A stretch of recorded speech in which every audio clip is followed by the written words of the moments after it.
Okay, everybody, welcome to our first workshop presentation. I am completely stoked to see you tonight and to see your presentations. A few housekeeping notes. First, unless you would prefer me to present your information from my end and you can do the talking, it is okay for you to share from your computer.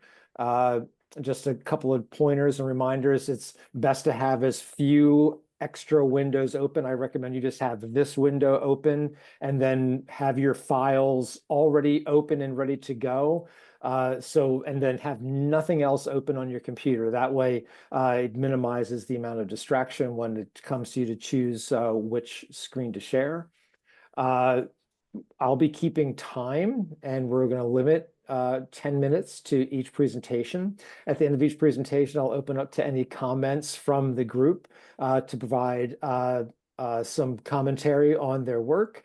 And then I might offer a little bit of commentary myself, and then we'll move on to the next. We have about eight people presenting this evening, and I posted the order on the homepage, but unless there's an objection, Carrie asked me if she could go first because she's overseas right now and 6 hours ahead of us on the East Coast. And before she falls asleep, I think I'd like her to go ahead and do hers first. So unless there's any major objections from the group, I'm going to make an adjustment to the lineup. So we'll go Carrie, Stacy, Hannah, Lindsay, Tatiana, Amanda, Cindy, and then Asha. And depending on the timing and how things go, you don't have to go the full 10 minutes so that's fine. If we're still going strong at the 1 hour point, we'll take a break somewhere around there and then we'll finish up. Are there any questions? Super. Remember that this is, yes. Good, man. All good? Excellent. So just remember that this is fun, this is conversational, this isn't a hard pitch. Enjoy yourself and allow your personality and your 10-13-05 to show through. Well, okay. Mute you. There we go. And so if there are any questions, I will turn the floor over to Carrie. All right. Well, first I have to figure out how to share my screen. Okay. So I'm going to share my desktop number 1. If that's where your exhibits are, then yes. Can you see my screen? Not yet. So there should be if you hover over the screen, a green button would be down at the bottom tool ribbon, and it says share with a green rectangle and an arrow pointing up. If you click that. Okay. Gosh, I'm sorry. Let's see. It's saying screen and system audio recording. I don't need to do that, but it's kind of going into some security. Let's see. Let me just go back to Zoom. I'm on the share screen. It points upwards, says share. Click that. And I'm sharing desktop number 1. I'm sharing it. It says open system settings, privacy and security to grant access. Okay, so let me do that. Go ahead and do that. Privacy. Okay, I've just done that. So use password. Uh-oh.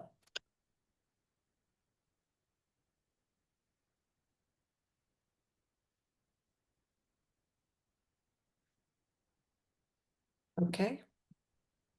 Should be working. Not yet.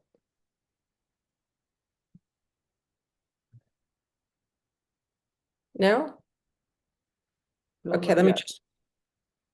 I see. I'm sharing a screen. Oh, here it comes. It's coming. And you're allowing, and then I can see your presentation behind that window. There you go. So you're almost there. Super. There you go. Okay, let me just play from the start. All right, so perfect. I created a PowerPoint presentation. Whoops, sorry. Oh no, it's advancing itself. Because I felt like it was the best way for me to stay organized. Sure. And I also thought that it allowed me to follow the rubric a little more that you provided for us. So I have 7 slides, and I'm going to try and go through each slide organized, but it seems like, oh, why is it advancing? It says, okay. So my design concept is called the Nautiloid. I've created 3 gardens to resolve stormwater, privacy, and maintenance challenges that we know about. And the concept is weaving together interconnected decks that allow us to extend their home living space for a few things, 3 things in particular: recreation, entertainment, dining, and outdoor grilling. And so my concept, there we go, includes 3 primary gardens. So I have my rain garden, my bird sanctuary habitat, and then I've got a wildflower pollinating garden down here. I'm calling it the Nautiloid because I was inspired by the fact that when I created my decks, this looked like a nautilus. And I thought, oh, that's a pretty nice theme considering the fact that we have water issues. And of course, a nautilus is a nice, charismatic cephalopod in the ocean. And, I just thought that was kind of a nice idea that could bring together some of my circular garden, which I guess it's curvilinear. So so my slides are, looking at the focal point. So I have a focal point in my garden, which is the center of the nautilus. I'm going to show you my functional diagram and how it matches up or didn't match up with my final garden. I'm going to talk about the challenges that I addressed in the plan and how I addressed them. Talk a little bit about flow, rhythm, and light, which are some of the themes that we had in class. Talk about the family zones that I created, which were achieving what the client was looking for. And then talk a little bit about garden zonation, about the different kinds of plants or plant groups. So here's my nautilus right here in the middle. And in the middle of the garden, it's set up so that you can see the center of the garden from the decks. And also when you come into the garden here, I have it semi-enclosed around here, and I'll talk a little more about that in a minute. But again, the nautilus theme is shown here in the middle of my diagram. So this next one is my functional diagram, and my functional diagram more or less had the bird sanctuary sitting in the middle. I had a rain garden in the back because I felt like the water was going to be flowing in this direction because we had this low point here where the water was piling up. And then I had more of a graveled garden with flowers, but I've changed this and you'll see how I've changed that. So I've more or less followed my original functional diagram that I created for a rain garden bird sanctuary habitat.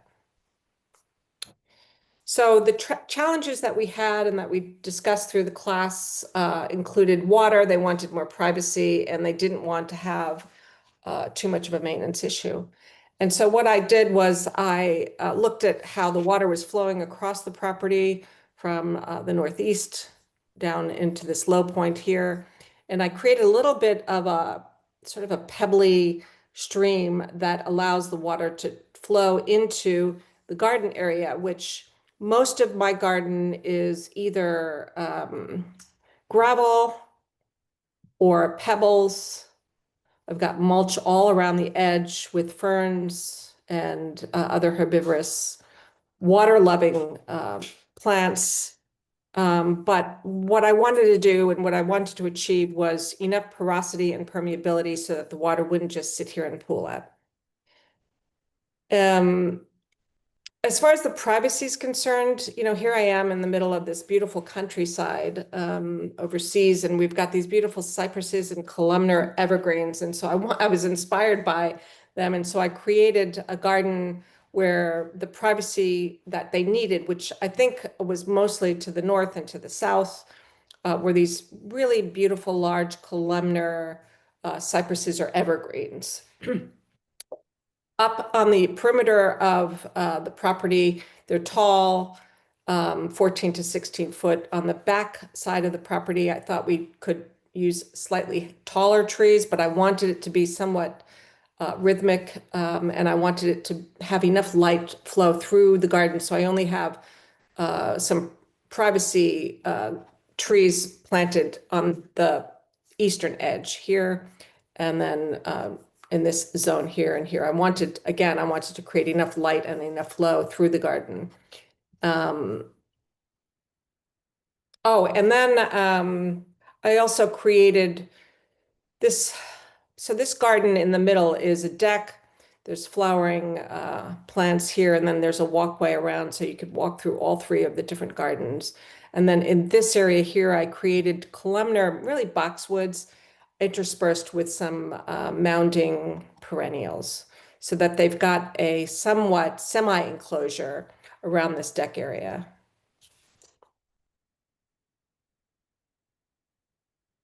And then as far as maintenance is concerned, the grounds are either ferns and hostas, mulched. It's all mulched all through around the perimeter. And then we've got hostas on the edge.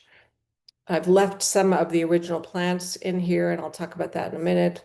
But really, I'm using a lot of mulch and adding some sand to it looked like the soil was somewhat clayey. So the other thing is that I have these water tolerant plants. I have a similar problem actually at my own house, and I planted a bunch of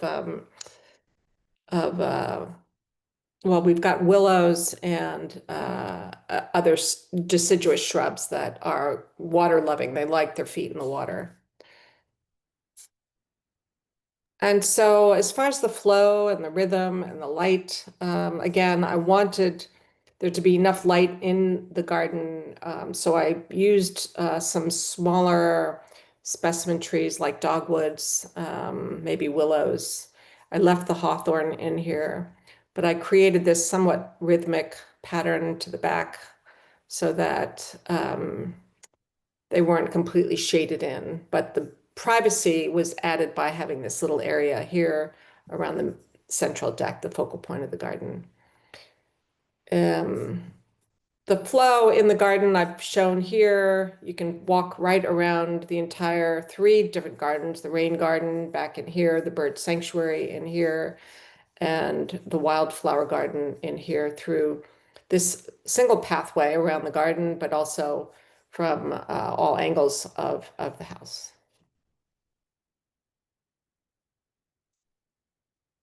The family zones, the family needs included having some recreational areas for their younger son. I thought it would be really nice to have him off the beaten track of the main garden. So I've created some areas down here for family recreation. This is a soft surface, and this is an asphalt surface where he could play basketball and where the family can get together and play other games or with kids. 3 minutes. Sorry? 3 minutes. Okay. We've got a grill and smoker area in here, outdoor dining, semi-enclosed deck, and then really a nice quiet viewing deck in this portion of the garden. And then finally, I created my 3D, not 3D, but elevation of the garden to kind of show the different zones in the garden. So there's 3 zones, 3 different heights of plants. We've got the lower zone, which is the understory, controlling water and also containing pollinators and providing beautiful view of the garden across that lower level. And then in the middle, we've got herbivorous bushes, both perennial and deciduous, both deciduous and evergreen. And then at the higher level, we've got the conifers that are providing full year-round green growth. So in zone 1, we've got herbaceous ferns and hostas, perennials that are mounding and bulbous flowering plants, and then perennials that are flowering and seasonal shrubs and bushes, and those offer year-round protection and color for bird nesting habitats, things like dogwoods, for example. And then in the second zone, 4 to 10 feet, we've got evergreens, hedges and columnar bushes, boxwoods, hollies, and cedars, for example, flowering shrubs. I kept the rhododendrons. I kept the Japanese cherry trees in the front. I felt like those trees were happy where they were, so I thought we could prune them back a little bit and mulch them and, maybe fertilize them and get them to grow healthy. And then I've got my flowering trees, dogwoods, weeping cherries, and so on. And then again, at the higher end, junipers and cypress and perennial trees, the hawthorn I kept, and again, the Japanese cherry. And that's it. Great. Don't close your screen. Just go back to one of your plan views or something like that so we can. Okay, hold Are on. there any wonderful? Thank you, Carrie. Sure. Any comments from the group? How do I go back? There's a left arrow at the bottom left of your screen. I got it. That's a good one. Any comments from the class? If not, then I will chime in. Okay. I love the way that you use PowerPoint to organize your presentation, and using the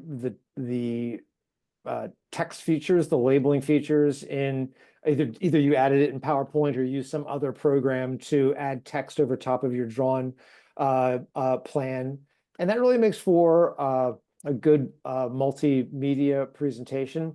It has the warmth and character of a hand-drawn plan with the color and texture that we would expect from a landscape plan at this level, and with the clarity and consistency and neatness of the labels from PowerPoint. So it really reads well by structuring a presentation to bring us along on the journey, and then using other views such as the elevation view, which is a really helpful way of demonstrating the composition of things. Really helps to put the whole presentation into perspective, almost literally. So very nicely done. Your drawings do have a very nice warmth and character to them. I love the Nautilus concept, the way that those, almost that Fibonacci curve, and it kind of comes through there, and it just encircles the whole space, and it just has a very expressive organic feel. Nicely done. Great. Thank you. Way to go. Good job, Carrie. All right, so Carrie's done. So next up is Stacy. And as soon as Carrie stops sharing her screen, then Thank you. yep. Okay, well let's see. Stop. There There we you go. go. You got it. Perfect. No, All right. possibly share your screen for mine because I keep Oh, sure. Yeah. pop-ups. Hang on 1 second.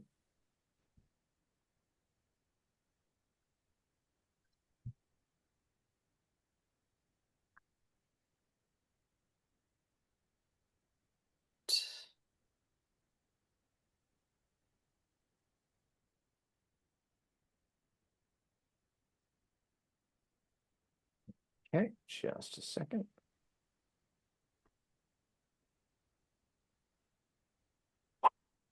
Whoops. All right. Is this a good one to share the other documents that you want shared, Stacy? No, we can just do this one. Okay, great. Then the floor is yours. Am I able to zoom in or? I can zoom in for you. 1 second. We can also zoom in. Yeah. Okay.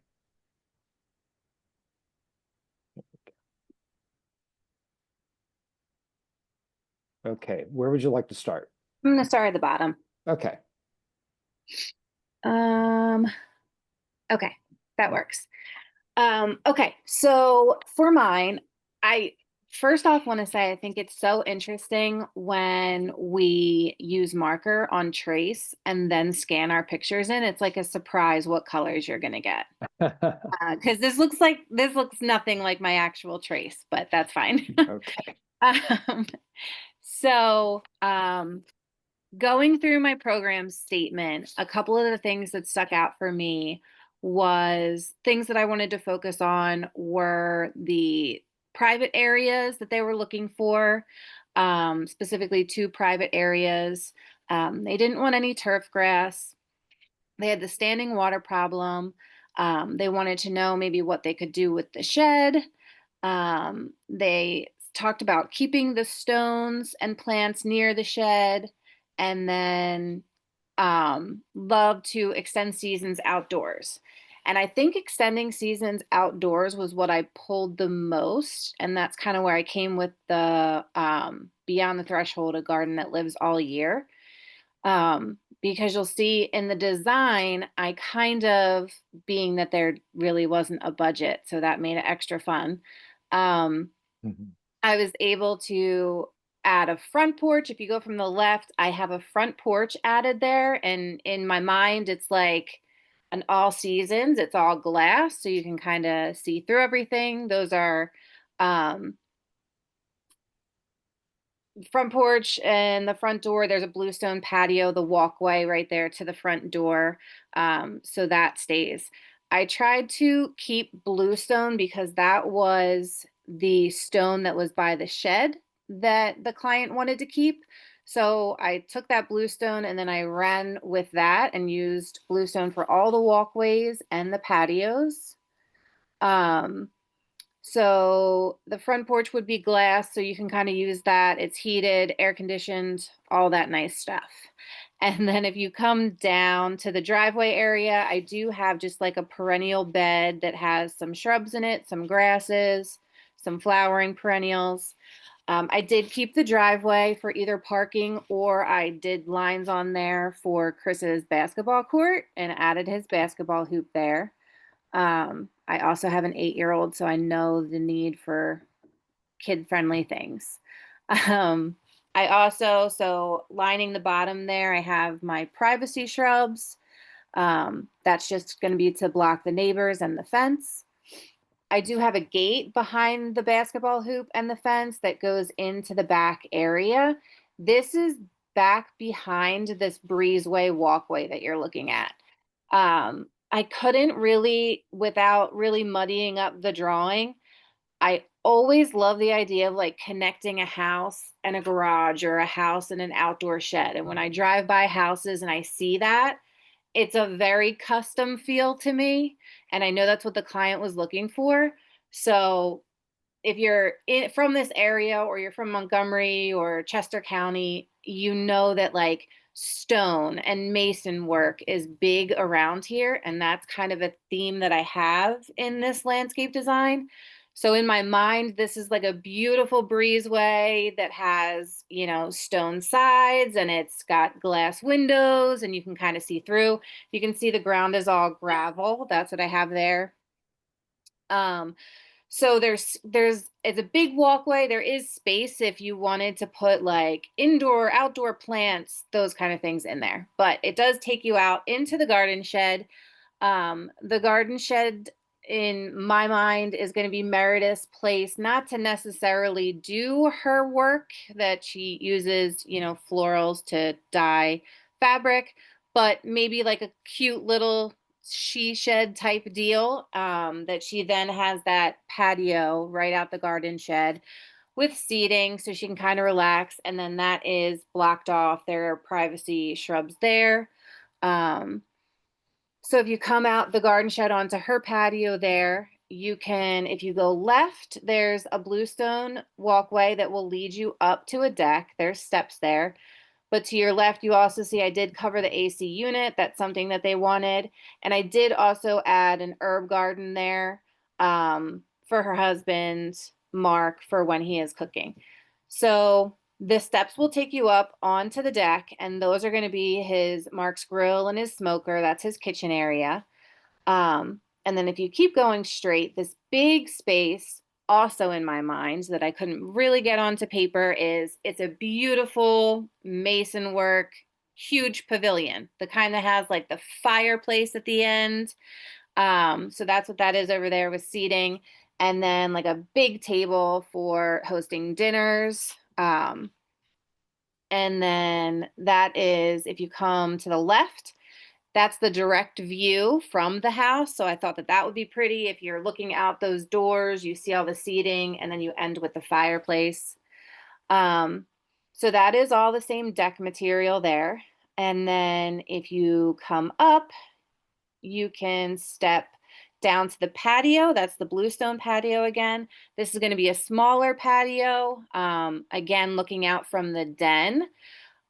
This is just going to be like a quiet space, drinks, book, those kind of things. That's where I would want to be, I feel like, all the time. Also, I wanted to make a really pretty view both from the den. So it's going to be your patio. And then to the right of that, that's like a bubbling rock fountain. That I think can still look pretty in all seasons. So when the water is actually running, or even if it were, you know, freezing and it's frozen ice dripping off those rocks. And then there's gravel all around there too. So you're looking at that. And then further from that, you go to the right, and that's the big fire pit that you'll see there. And that's all gravel as well, with seating, the fire pit. And then to the right is another, that is going to be like a big rock wall, but like really pretty. Not just a Nice. bunch of thrown rocks. um, so then if you come back across from the bubbling rock fountain, I wanted to make that like the native garden bed, with a bird bath in the center. So it's just something that's going to be flowering. And then even when it's not, the shrubs there. I also, in my mind, I was thinking like red twig dogwoods that would still look pretty in the winter. There's berries, all the things. And then still the privacy screen up top, to block the view of the neighbors. And I didn't want it too high because I know, like, I didn't want them to feel totally closed in on both sides. They still are in like a neighborhood, so that can feel weird. So I wanted it to just be like 8 feet max. And then to the left, if you come out, you can follow the bluestone patio or walkway around. I just did some plantings by the AC unit. And then I did keep this one big tree out here. And then all of these plantings out here will be evergreens. They'll be perennial shrubs. There'll be shade plants, things like ferns, ground cover, all in there. And then you're out. You're out the other side. All right. There we are. Well done. Thank you. Good job, Carrie. All right. Any comments from the group?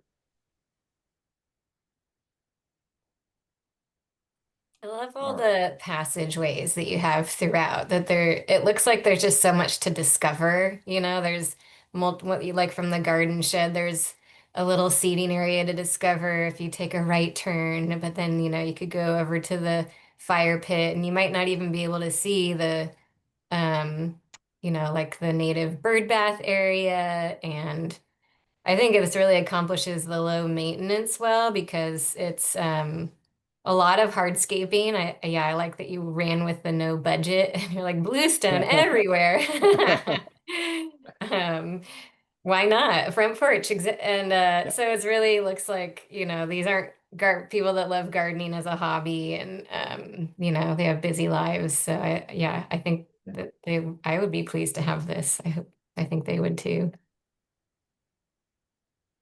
Question Any I oth- have is in the the breezeway that goes to the garden shed. I don't see an opening. Can you get to the backyard from there? Or do you have to go through the garden shed to get to the backyard? I just can't see it. You're muted, Stacy. Sorry. Yeah, you have to go through the garden shed. Got it. So the door from the house and then to the garden shed. Yep. And as much as I when I submitted my functional drawings and I submitted my form compositions, as much as I thought this was going to be curvilinear, and Noah was like, no, pick one. When the pen came to paper, it was just linear, no matter which way I cut it. So that's what I went with.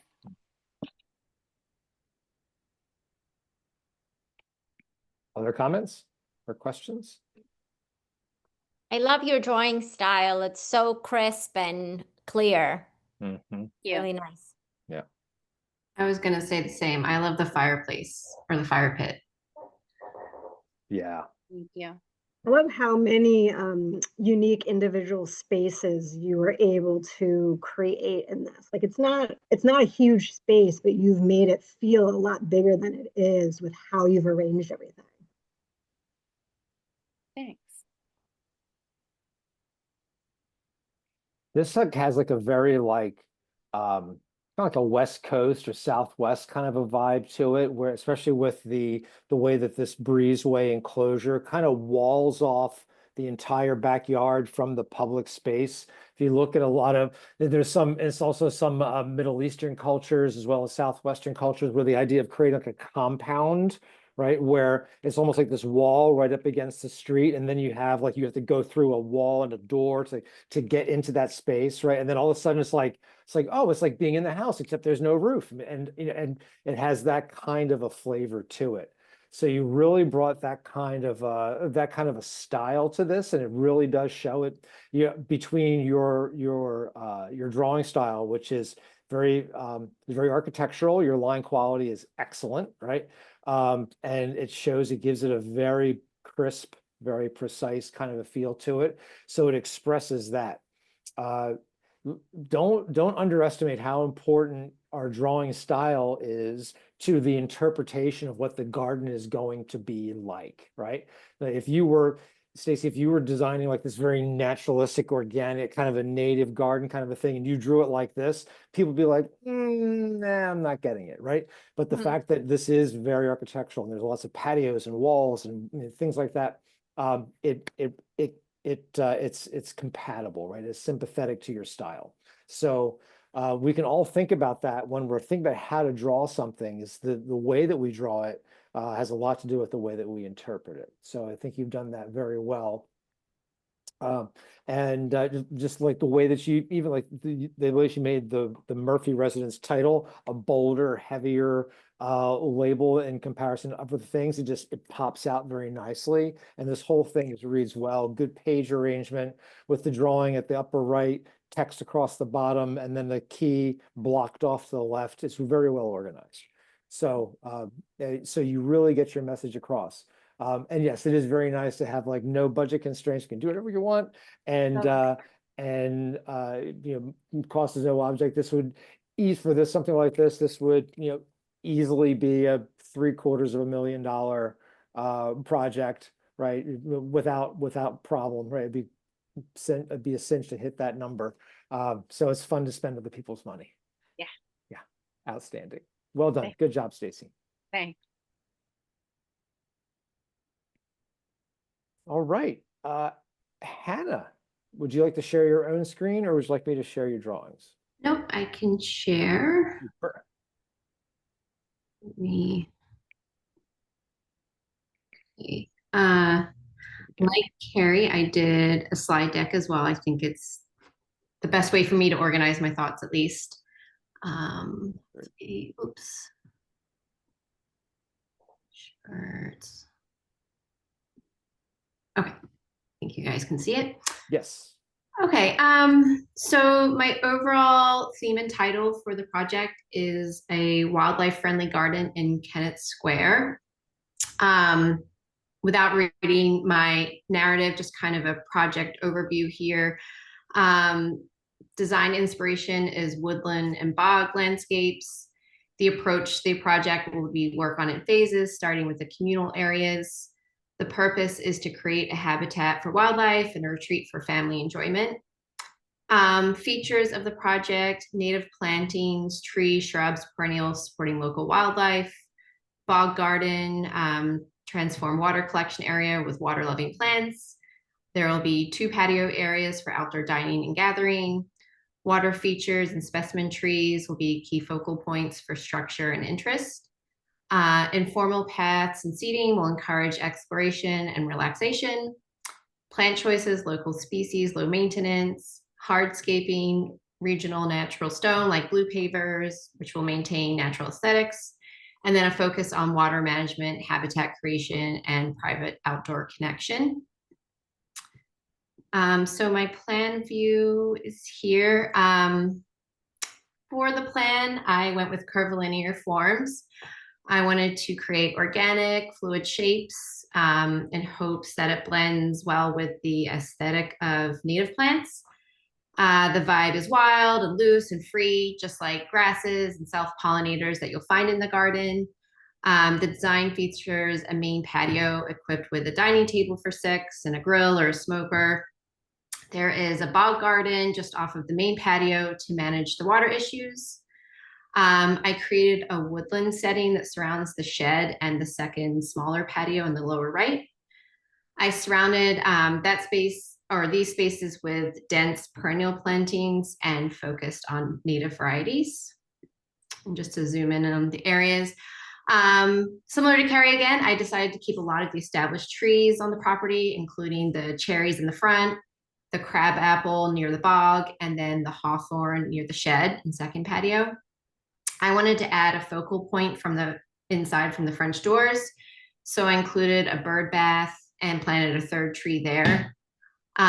Instead of a lawn, which I know the Murphys wanted to avoid, I created a meadow filled with low growing grasses and sedges around the bird bath. And this was to not only provide kind of a visual break, but also help highlight some of the curvilinear lines in the plantings. And then I densely planted the borders with deciduous and evergreen trees to make the property feel private and like a refuge for the wildlife and the Murphy family. And then finally, local materials, like I mentioned, natural stone pavers, just to tie everything together throughout the property. When designing the project, I referred to the shade study that we completed earlier in the course, and this just helped me map out and visualize different areas and think about appropriate plantings.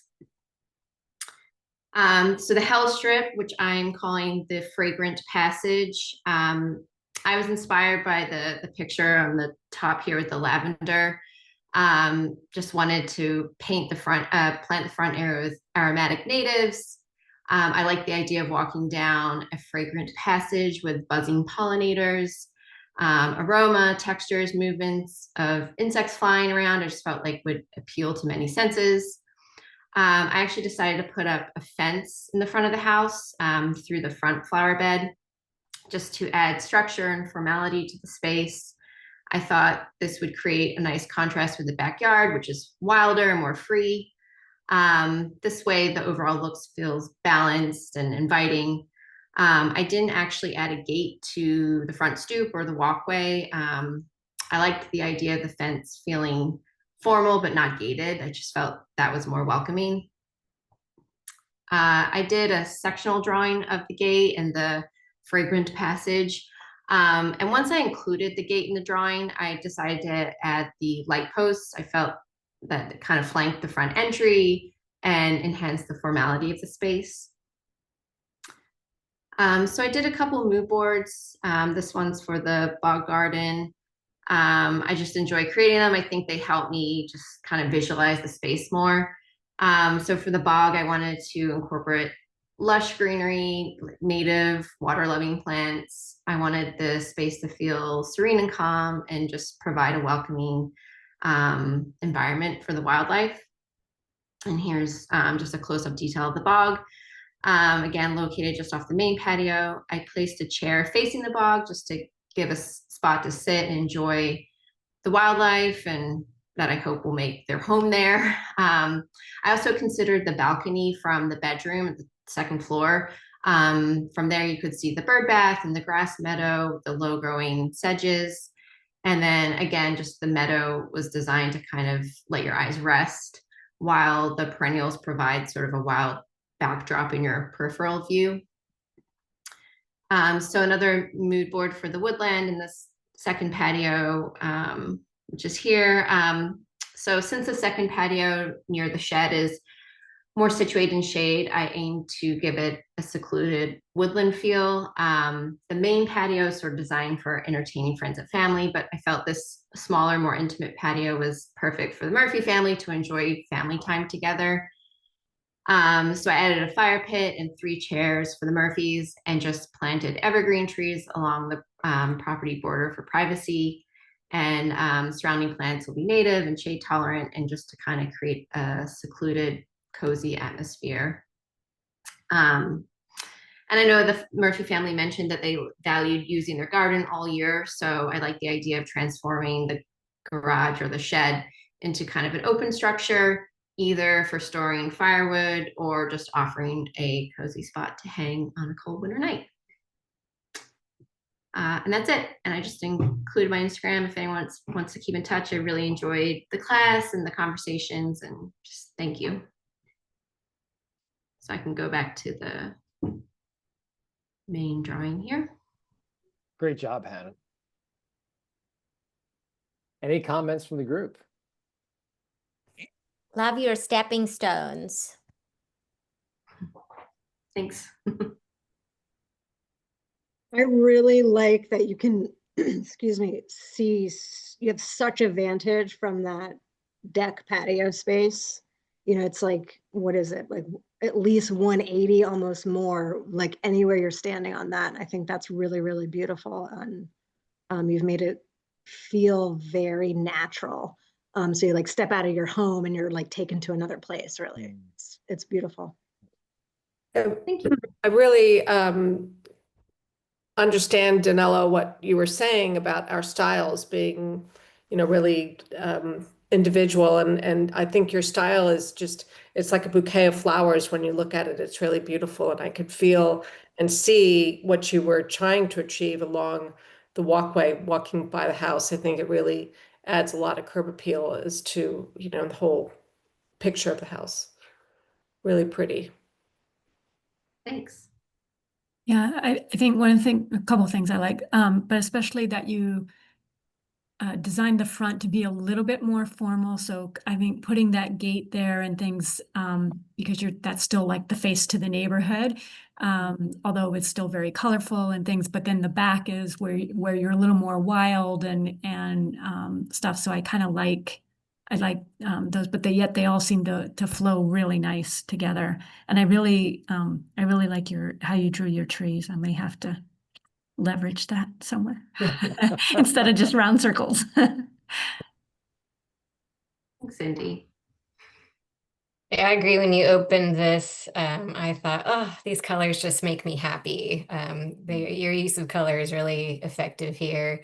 And also just your brief descriptions of all the little areas. I just tell me you're going to install a fragrant passage anywhere, and I'm going to agree, because those two words together you can just sort of visualize it without even having to see anything.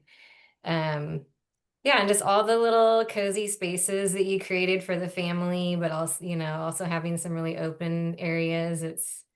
I just love how you organize the space to accomplish all those things. Awesome. Thank you. So I love the fact that you included precedents using some photographs of built work that are evocative of the kinds of things that you're expressing. It's something that we do all the time in our documentation. A lot of times it's work that we have done. Other times it's work that we found elsewhere. And it really helps to round out the picture to the client so they can use a plan view drawing and then maybe a section like your elevation view drawing that you did of the front of the house, which was very nicely done.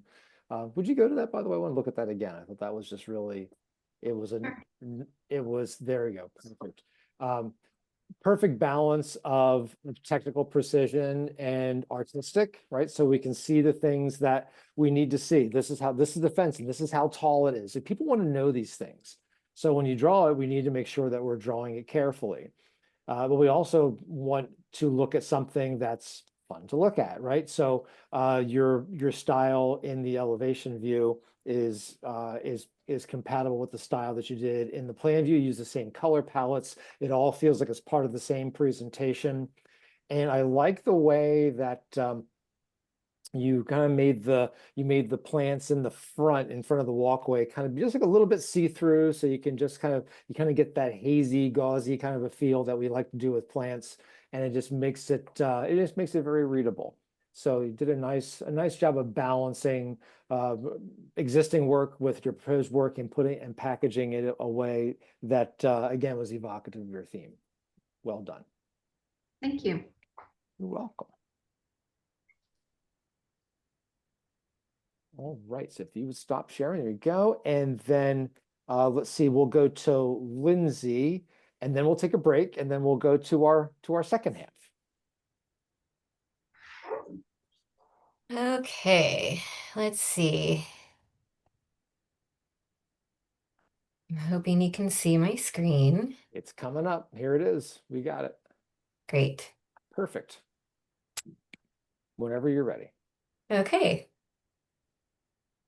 So the theme I'm presenting for the Murphy home is the great outdoors.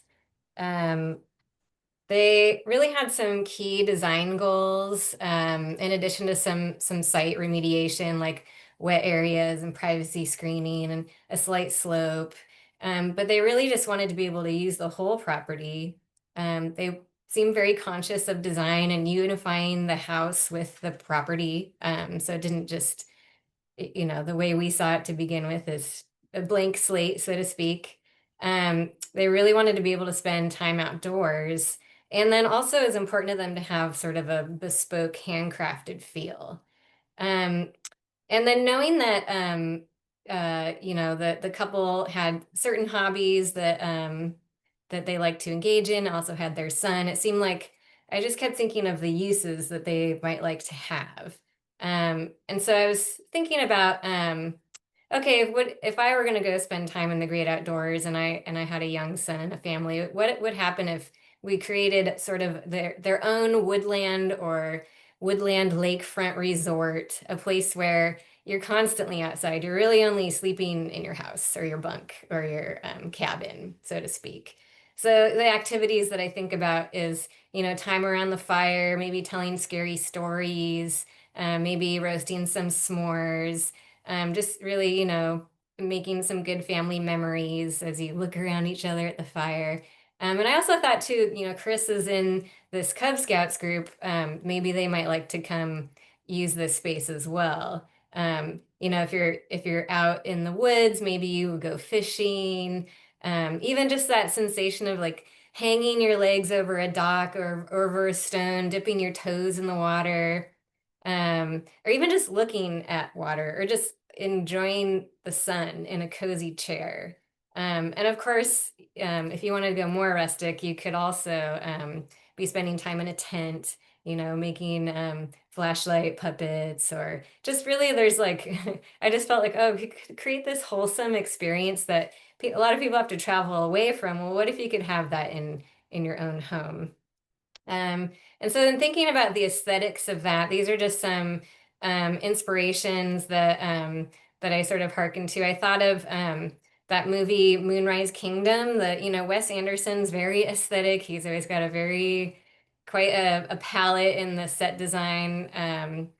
I would love to like just be a fly on the wall in those design meetings when they're coming up with that. But that Camp Ivanhoe, that's from that movie. So just sort of that like twig stick construction, plaids, wood. I love the whole like National Park Pendleton blanket series. I could just imagine some of those slung over some wooden chairs. And then they also have these like outdoor pennants and flags. Or just like it sort of has like a vintage feel.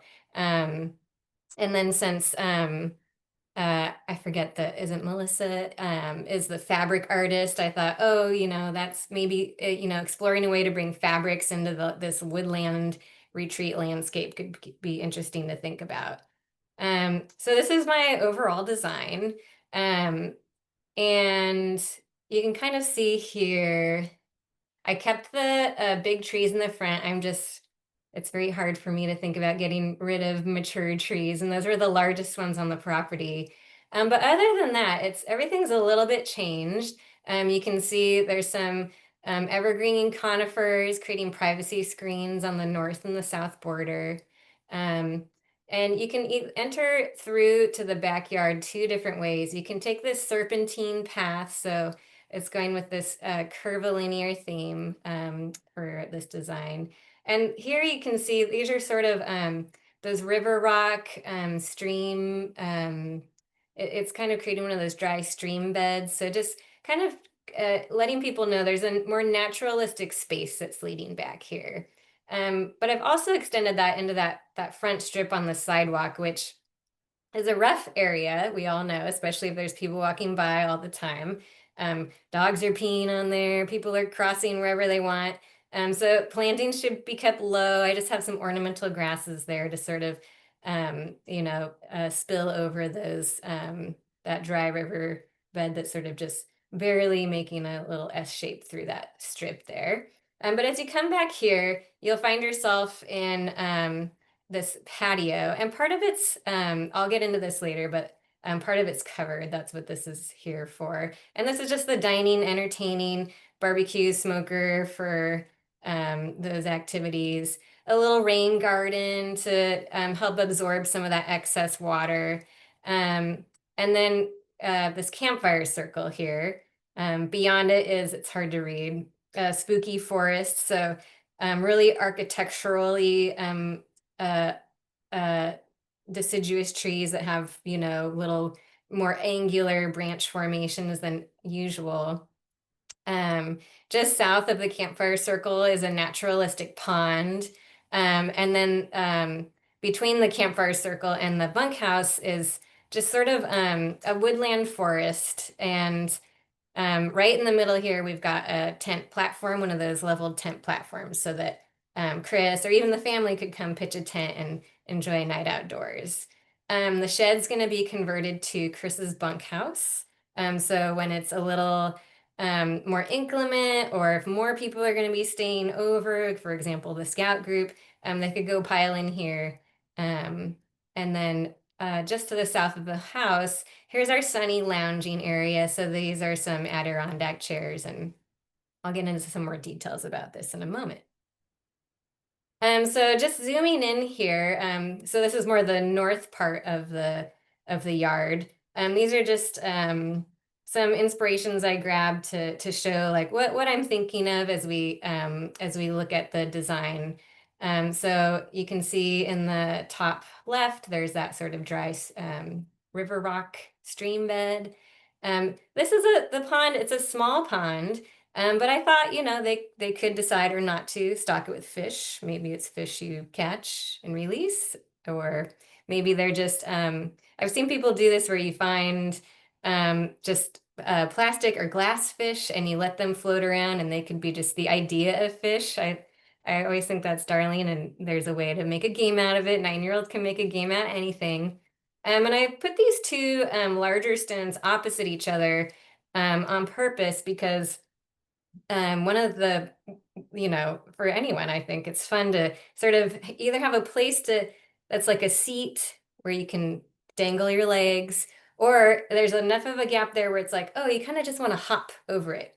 So you could hop over into the forest on the other side, or hop over from the forest over to the patio, maybe get a snack or whatever. And then the campfire circle, it's a little bit more of a rustic area. I thought they could have, just a simple stone fire circle, maybe some of these stump seats that you can apparently just buy these online, but I thought, oh, isn't that just something? Anyhow, I guess in this, I don't know if it's easy to get those.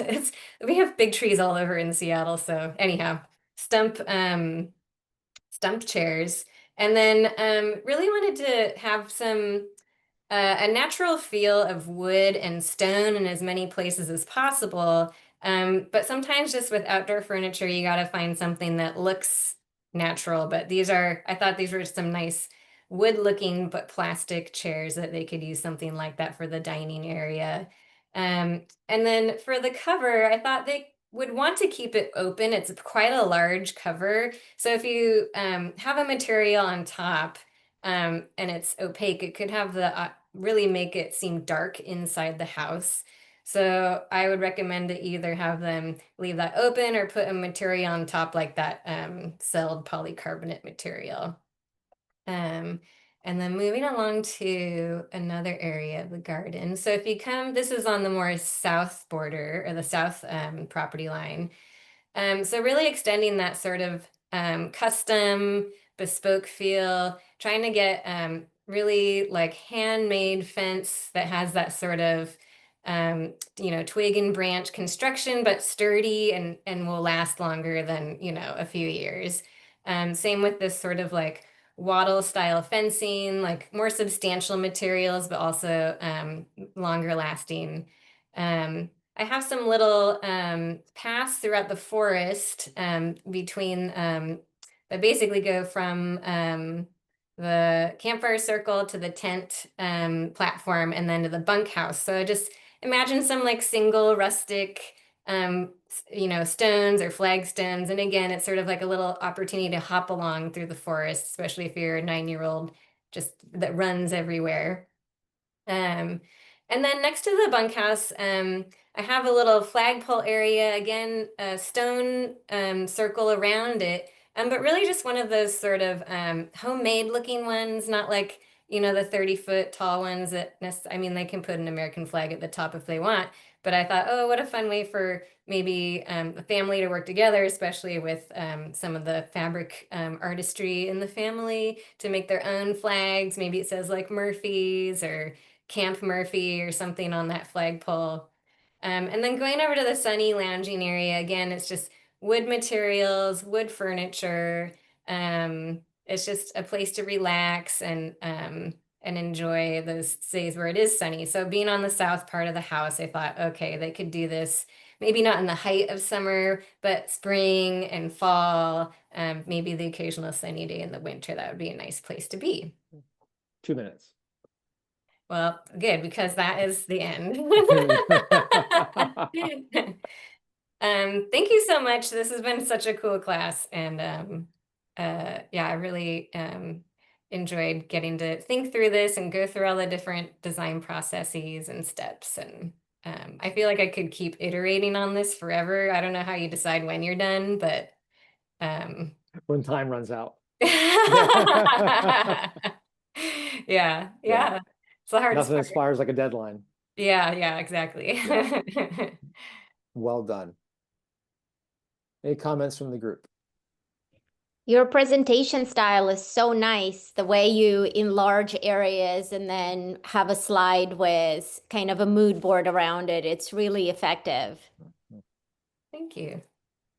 Of the life that you bring into it, it's not like Chris is a child, but I think it's just that the parents have a happiness vested in the child. So it's like really beautiful. Thank you. Yeah, I just love your graphics. They're like very clean and simple, but really pretty and just readable. And yeah, just the overall look is great. Thanks. Yes, it was interesting when the picture first came up, it is a little bit kind of monochrome and things, but then when you started presenting and you're getting into the details of all of the areas and I think those inspiration pictures really brings it to life, and you can tell you've really put a lot of thought into kind of how the family would use it, where the inspiration is, and how you get from one area to the other. Turning, I think, the shed into a bunkhouse was awesome. I couldn't figure out what to do with that shed, so that's a great idea. But yeah, I really like what you've done. I think it would be awesome for a family. Thank you. Way to set the mood with those early images, with the campfire and the kid with the feet hanging over the dock, and just like it's like unlike a precedent image which says we're thinking about using this piece of furniture or this fire pit, that more sets the mood, the tone, right? So here's like, let's get your brain in the right place.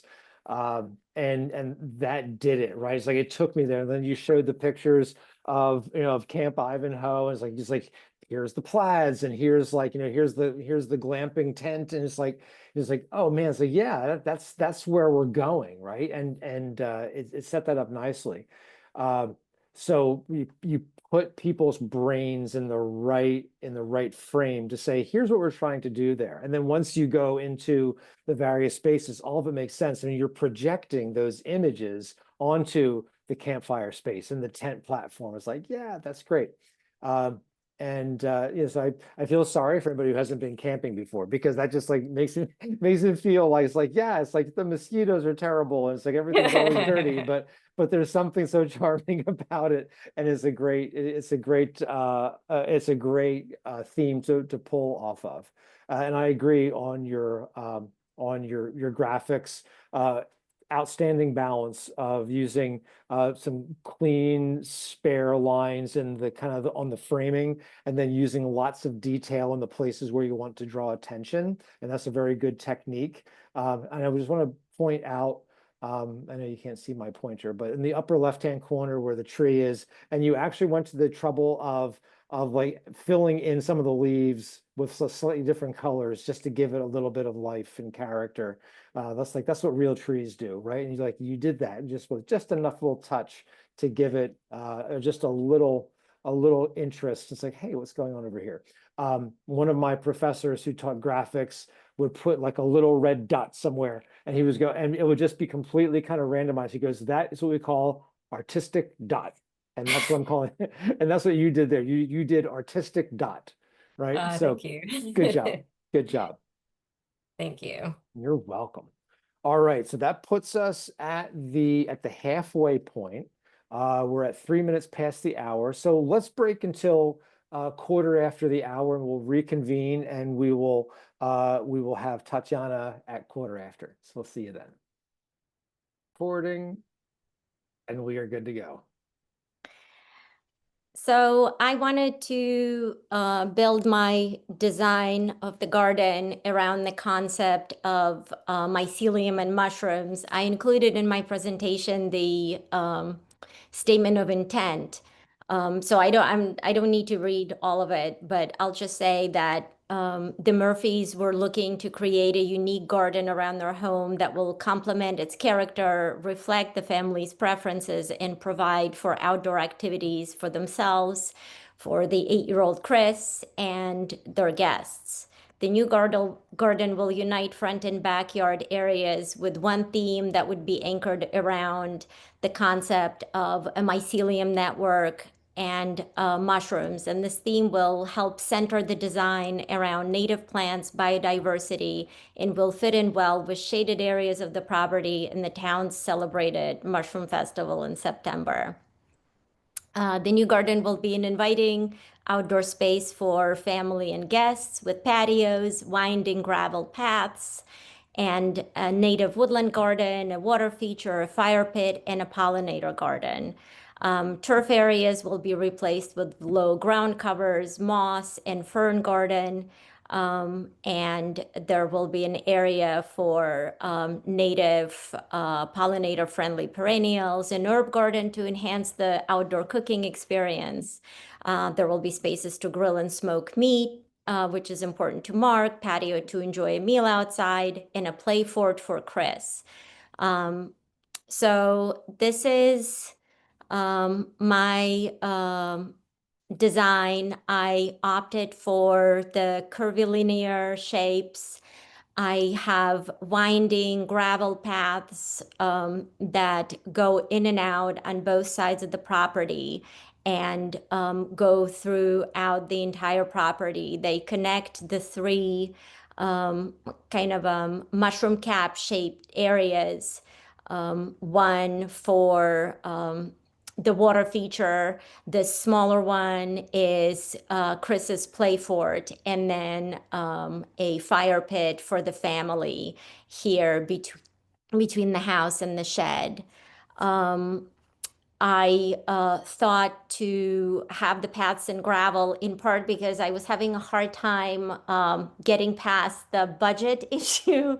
It was hard for me to, so I thought gravel would be a nice kind of mid-level solution, but also I thought it would help with some of the stormwater management issue to have, and even though a gravel path will be considered an impervious surface still, it does let some water through and does help move water in a better way through the property. But so I have these three patios coming out of the back of the house, one for kind of sitting and enjoying the outdoors, one for outdoor dining, and one for grilling for Chris. And then since the area immediately adjacent to it was the kind of low-lying wet area, I decided to put in a rain garden in that area, and it is cut through by a path. And the rain garden is consists of river, like a dry riverbed with rain garden plants that would be all not too tall, between 1 and 2 feet, so that the rest of the garden could be seen from the patio. And then the 3 areas in the mushroom cap shape will be planted with different varieties of ground covers, and would have a stepping stone path going through them for access. And then they would be connected with the kind of main pathway that leads all throughout. I thought about putting a storage area behind the shed and had a hard time getting the gravel path to go there. So I solved it with doing stepping stones. I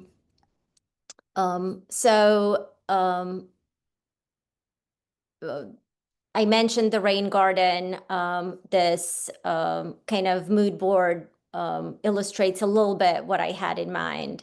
The area centered around the water feature could be entered in through the rain garden from the patio and then exited on the other side.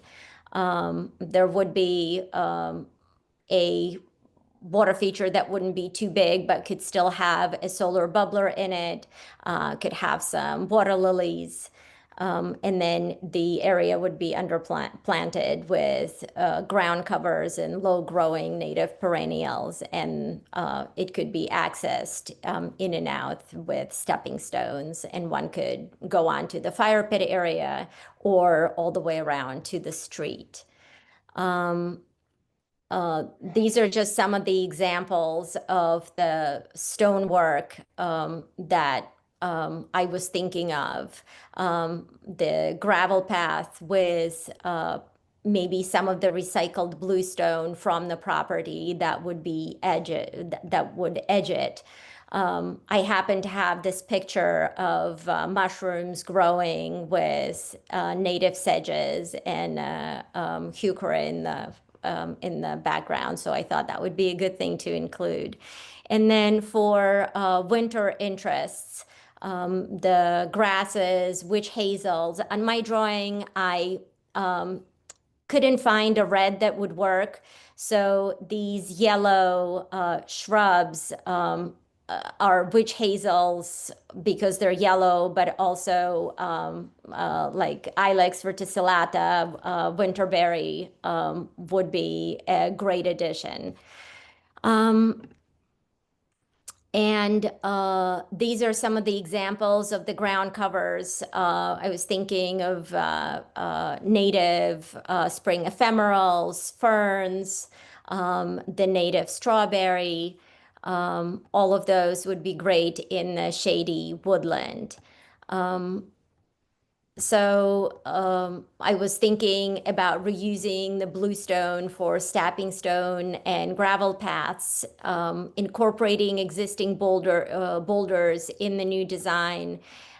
Here along the back of the property where there were already a few boulders, I thought adding on to that, and where the grade is the most needs most of a support for erosion, would be great places to add more boulders. I wanted to preserve the healthy and mature trees and shrubs, including the rhododendrons growing along the back of the property, and building up on that, adding more rhododendrons. And generally, try to suggest as many native plants as possible in the design. And then in areas along the paths and in the front of the house, install seasonal containers that would have a perennial planting in them to add to the texture and interest. Here I included something for Meredith in the pollinator garden that would be kind of next to the rain garden and on the way to the fire pit and going right out of the shed. These would be some of the native and annual flowering kind of bold colors that would work well there. In the design, I decided to put the herb garden closest to the door that would be closest coming out of the kitchen, but also kind of not super far away from where Chris would be grilling. And so I decided to do 3 raised beds for the herb garden with the stepping stones in front. I decided to put in a little area in the front for with just 2 chairs, kind of in the middle of a their front entrance, so that if there's ever a street event or they wanted to sit out there with a couple of glasses of wine and say hi to neighbors, that were an option. And then I have stones and ground cover in something like sedges in the hell strip. And I always like to put stones in those areas because dogs walking by is an issue, and it's good to give them an intentional place. And that's my presentation. Right on time. Great job. Perfect. Thanks, Tatiana. All right, any comments from the group?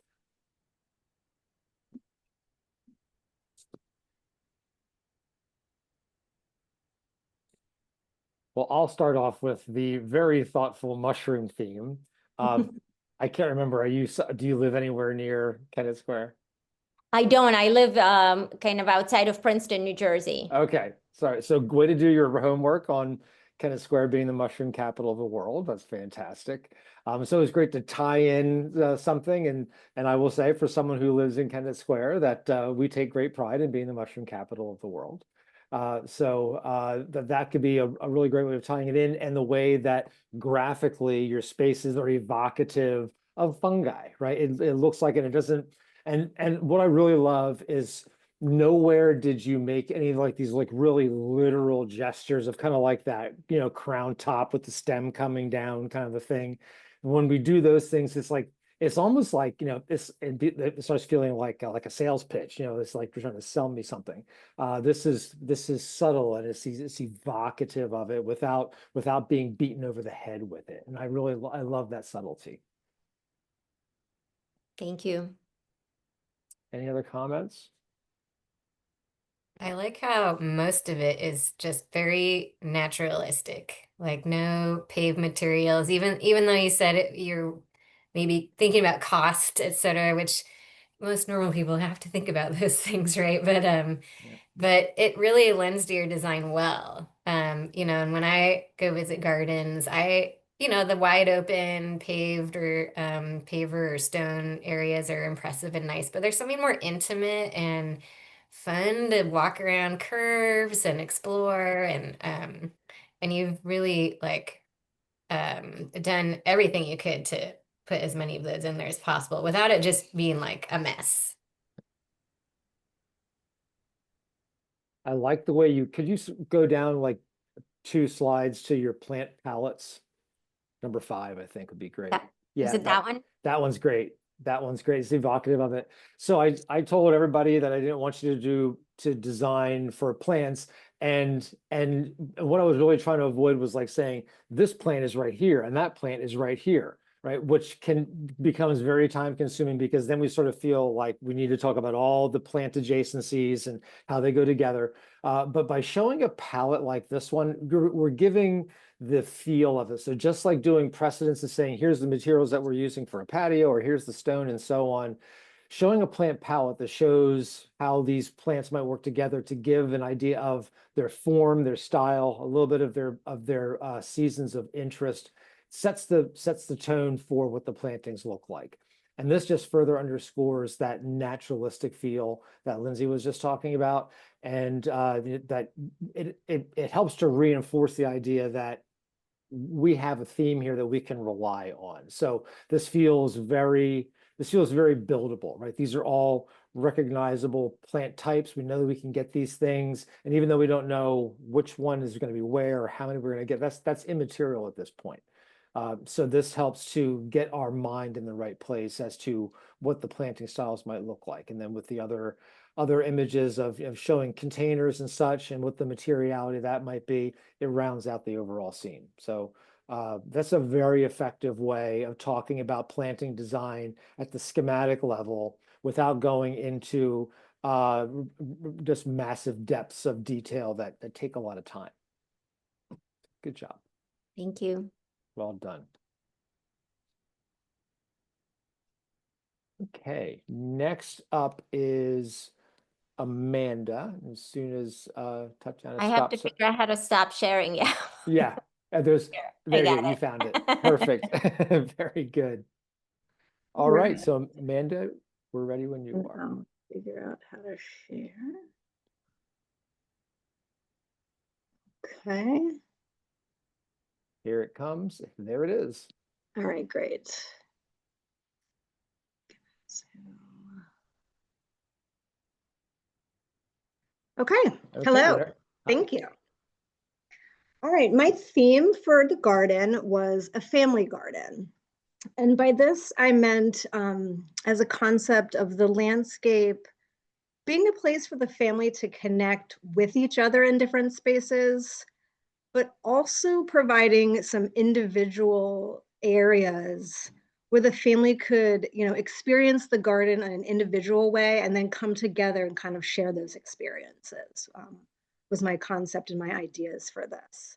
That they would all each individually enjoy the garden in a certain way and then have a lot to talk about and share with each other about it.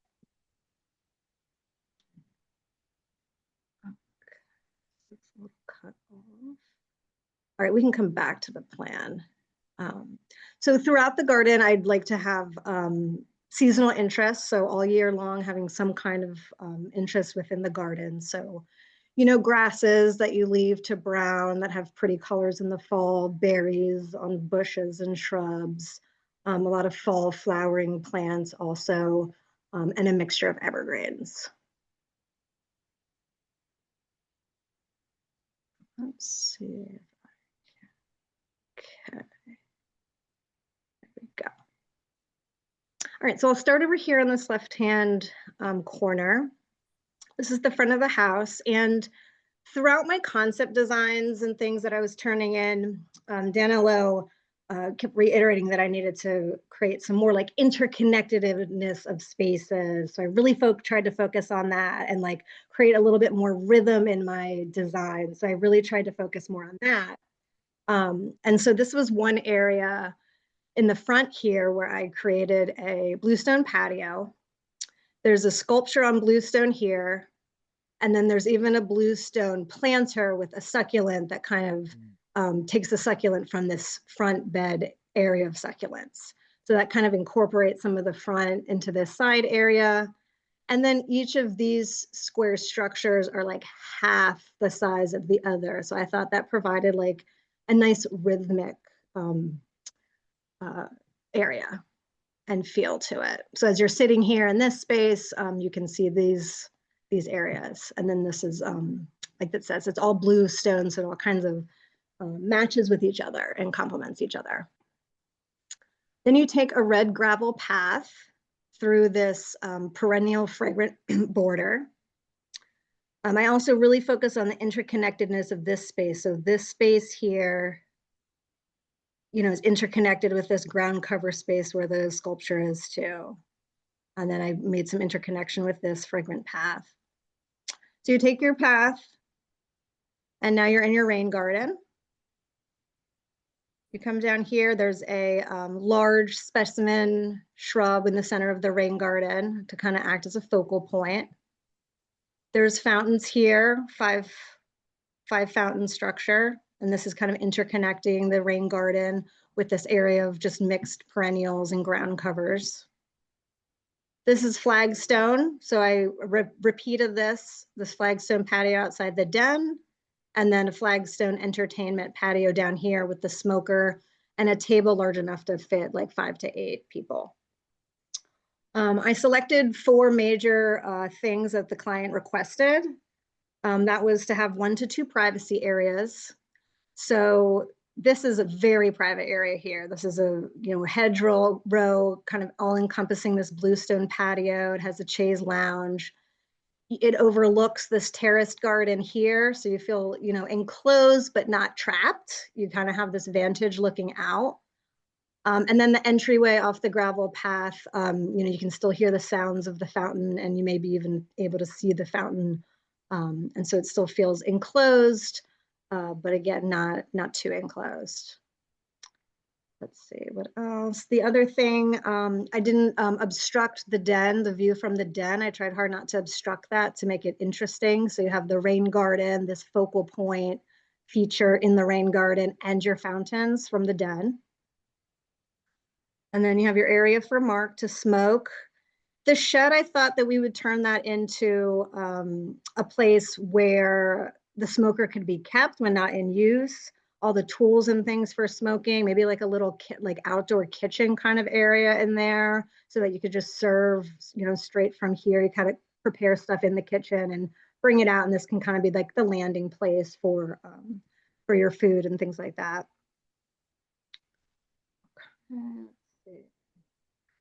Yeah, so those were the main features. Of course, the rain garden is there to kind of help mitigate some of that water collection that occurs in that area.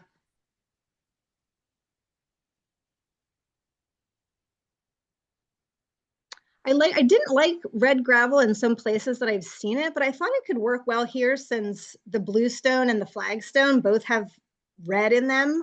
I feel like this red could really interconnect those and pop the reds off the bluestone and the flagstone and look really pretty in this space. And again, I kind of wanted this more kind of rugged, natural bluestone that has a lot of different colors to it to kind of keep with that request that things looked handmade. And not so, this kind of standard bluestone you see where everything's very uniform. I wanted to keep it not as uniform as you see, and a little bit more rugged and, handcrafted looking. And again, with the flagstone, maybe even not so smooth as this is, but it's just a little more looking like it came straight from the earth. Really, really large stones. And maybe even some plantings of succulents and stuff within the cracks or something like that.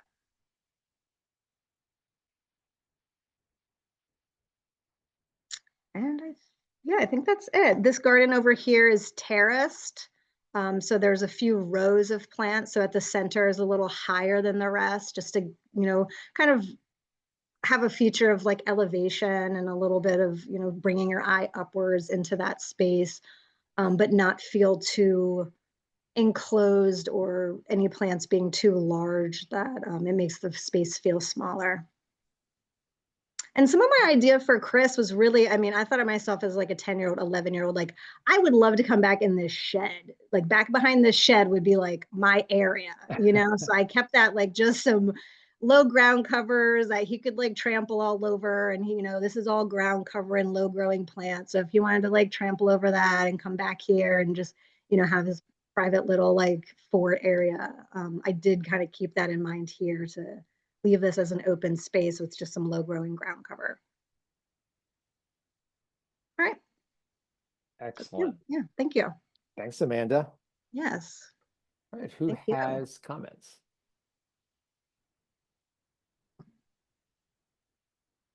I just want to comment just on the presentation. So it's, I think what's really standing out in all of these is the mood boards and the presentation kind of accompanying these flat pictures, to me makes the world of difference, because you know what you intended, you know what it is in your mind, and it's really hard, I think, sometimes, unless you're a very good artist, to convey that on a flat piece, right? But then when you kind of take out, oh, this vignette, and here's my idea, here's what I'm thinking, kind of wish I would have done it, but good lessons to learn for other presentations. But I think it really does, as somebody just looking at this, for the very first time and stuff, I will tell you hands down, it makes all the difference in being able to get your vision across. So well done. Yeah. I love the enclosed hedge room in the northeast corner there, how it has that narrow entrance, and then I think, is that a bench on the upper corner there? Yeah, Mhm. and then, just a little off center in a pleasing way from the tree that gets to stay there. And then just your rendering of the bluestone, like it's just enough, but so you didn't have to make it look like a brick, wall in your drawing. And I just think that for an area, I would be like, I need to go think for a while out in the hedge room, or like that would be the place to go and just sit and chill out. And maybe the sound's a little bit blocked from those thicker looking hedges. And yeah, I love that little corner there. I do too. I think that's one of my favorite corners. And I thought, am I making this for the client or am I making this for me? Sometimes it's the same. Right. I envisioned like laying in that chaise lounge, and you could like hear the fountain, and the fountain sound would like kind of funnel through, and that'd be like the only sound that you Nice. I am just obsessed with the shape of that terrace garden hedge just above the shed. It's just like rhombic enough that it makes it look like, just like it just kind of has a little bit of motion to it. So it kind of sets off and does this thing, and it takes advantage of the space that it has, respecting the property lines and the pavement. And it kind of just does this thing that just enlivens that whole area and gives it motion, right? I think if I were doing this and if I came up with that shape, I'd be like, ooh, I like this shape. I'm going to do this again. And I would have done it again with the privacy nook, and I would have made the privacy nook feel like it. And maybe it kind of goes just off in just a slightly different, as if almost like there are these like fractal little gems just kind of spiraling through the garden. And that could have been a lot of fun. And then I super respect the rhythm. I'm pointing like where I'm pointing. The rhythm of the yeah, over there, you got it. Thanks so much, Amanda, for doing that, because not only does it create rhythm through repetition, but it also creates rhythm through the graduation of the spaces, right? Small, medium, large.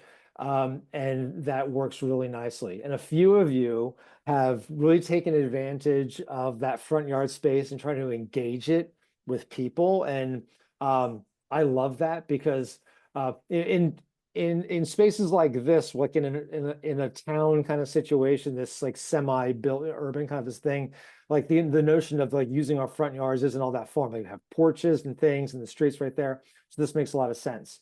But like in a suburban situation where we typically have these big, deep setbacks, it really is a great idea to engage that space somehow and make a little patio, like where you can wait for the kids to get off the bus, or if hand out Halloween candy from the patio or something like that.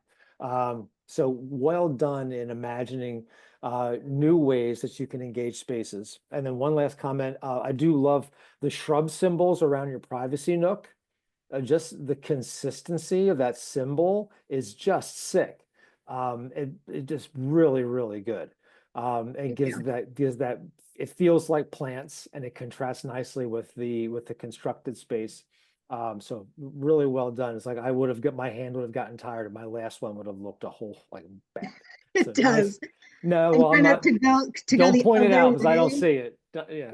No, not, I don't think I messed up too much. Okay, good, Actually. yeah. But it's like your hand wants to go the other way, and this is kind of like inside out, which Yes. it's fun. Yeah. Yeah, so really nice job with the consistency there. Good job. Thank you. Thank Yeah. you. Well done. Okay. All right, Cindy. No time for you to redraft quickly because you're up next. I know. Yeah. It's okay. I don't think I have an extra 20 hours. Okay. Let's see if I can figure out how to share this. Application. Share. Oof. Did that do it or no? We got it. There it is. Okay. Good job. There's all this other stuff on my screen though. Hold on.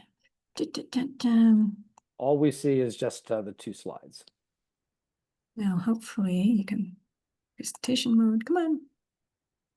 Do you now just see the 1 slide? Not yet. We're still seeing your, like, the guts of the slide. Oh, are you seeing the presentation view type thing? No, and the reason why is you started sharing this screen already, so you're sharing a window. So if you want to do that, you need to start your presentation first and then hit share. So if you want to stop share, if you want to try and do it that way, otherwise you can just go straight off of this slide, which we're perfectly fine with doing. Okay, sorry. That's okay. That's right. Wait, so can I just do, can I You share, can can I share my screen? Does that work? Stop share. No, it's not. Oh. You have to stop share first, not that button. The Up there. upper. Yeah, Got it. there you Got go. it, got That's it. the one. Okay. So, sorry. So start your presentation first. Go in presentation mode and then. Yeah, and then share the screen that you want us to see.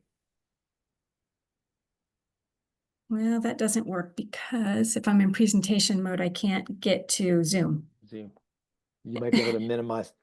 Welcome to my world. Wait, I'm almost there. You know what? Let me put on my glasses. Hold on. Yeah. Zoom. Okay, got it. Share. And then application windows. There you go. And hopefully, no. Oh, I have to hit share. Darn. No, I don't think that's going to work. Yep, you did it. That's it. That's the window. Okay. All right. Well, didn't do it exactly. Hopefully, let me see if I can get my pointer going on my split screen. And laser pointer. Okay, great. Let me just. So I'll just talk about the new space. It's going to allow ample opportunities for the family to, tuck away with a good book, either sitting on a large swing or in one of the other kind of courtyard vignette areas that we have. There's plenty of opportunity to entertain guests or just to sit out and make memories by the fire pit. The overall design does incorporate a lot of strong angles and bold features. I've also tried to include a lot of hedges, shrubs, perennials to really soften those angles and make it feel more comfortable and lived in. And so I have named my design Relax, Retreat, and Refresh. And hopefully, okay. Go way up there. Okay, so first, I'm going to start on the left-hand side up here with the key. So my perennials are broken into 3 different sizes, 2 to 3, 1 to 2, and then this kind of light purple blob is just like 6-inch kind of, perennials and grasses. Otherwise, all my shrubs are labeled as to their height and if width is a factor as well. Should be bright pink here are annuals, and annuals can be different heights depending on where they're at on the site. The squiggly little bits are ground cover. I have some pea gravel going on, and then all of the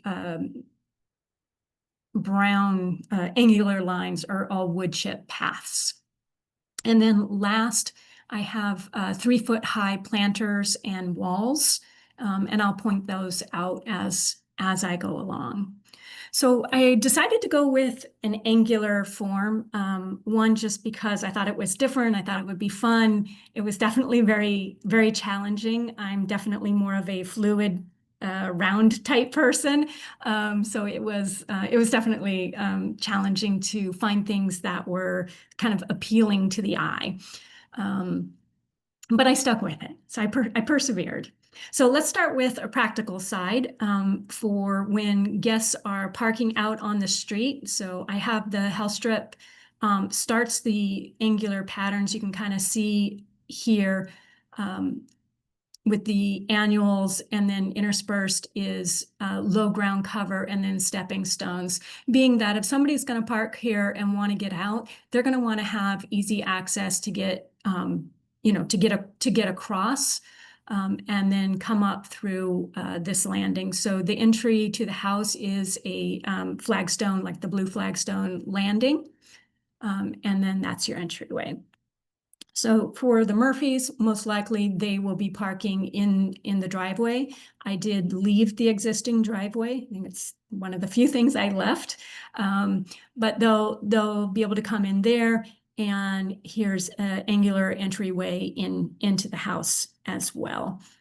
Along the right side of the driveway are climbing vines with a trellis, so just to add some privacy there. As well, since there are really no gates to kind of block off the backyard from the street, I do have these large evergreen just to block the view kind of coming into the shed and into the garden. So if you, let's jump back into the house. So you have your den, your library, and your kitchen. And the idea was anywhere that you exit the house from the back is you would be able to see these views. So you're looking at 1, 2, 3 kind of main pieces in front, and then you have, and we'll get into everything, but you have some other structures back here.